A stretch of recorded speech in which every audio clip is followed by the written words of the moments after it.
This morning, I caught an article talking about two presidential candidates, Bernie Sanders and Hillary Clinton. The subject was taxes. And now both candidates are committed to raising taxes. Of course, there are those who believe this pair and plenty of other political lifers should be committed in a different fashion. What struck me is once again getting to the heart of government and specifically taxpayer waste in America.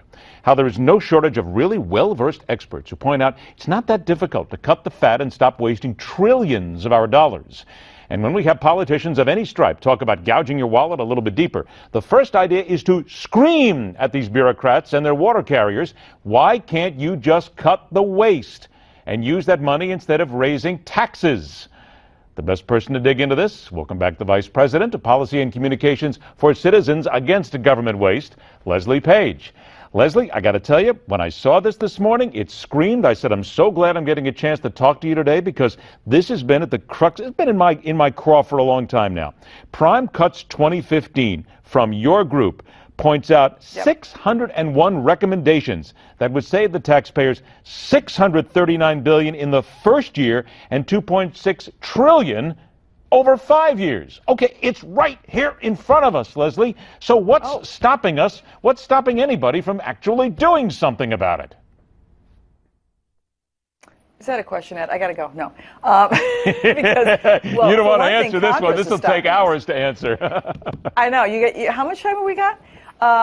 Well, obviously, Congress is one of the reasons that we can't cut the waste. I mean, that compendium, by the way, the Prime Cuts, it is a compendium that we're not alone in this. I mean, I'd love to have all the thunder and everything, but I have to say that we are among many, many groups and official sources that put out compendiums of wasteful spending, management reforms, all kinds of things that could be done to save money, and everything from going to a dollar coin, for example, to everything to getting rid of programs of the U.S. Department of Agriculture that pay companies to advertise their products overseas. Why we're subsidizing that?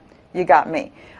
Just the other, and we're heading into worst wasteful spending. I mean, we just had hearings this week on the U.S. Postal Service, and I know that you're familiar with its fiscal status, which is dire.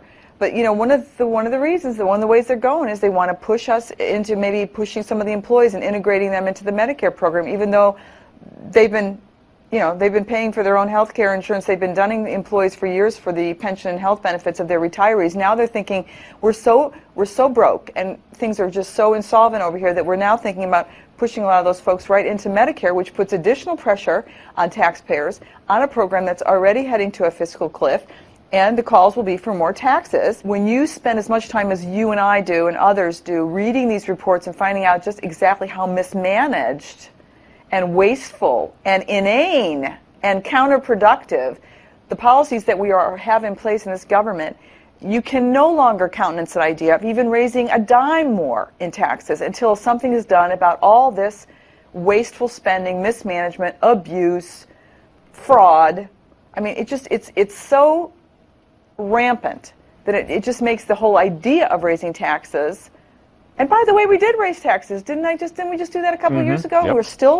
We still have programs that are grossly mismanaged, and yet we want to just pump more money down the same rat hole. See, this is sort of the definition of insanity, doing the same thing over and over again with never getting a different result, always with the same result. And that's where we are at 18 trillion plus national debt and growing. Leslie, I only got 40 seconds left here, but this does tell us, look, an honest, thinking, intelligent, semi-intelligent person can see that what this is congressmen, lawmakers, elected officials who don't care. They don't want to change it. There's something about it. There's too many kickbacks. There's too many earmarks. They don't care about this, and they'll continue wasting our money as long as we let them. Even the Washington Post came out yesterday with an editorial, not an op-ed, an editorial in which they said, look, stop tinkering around the edges here. These are structural problems.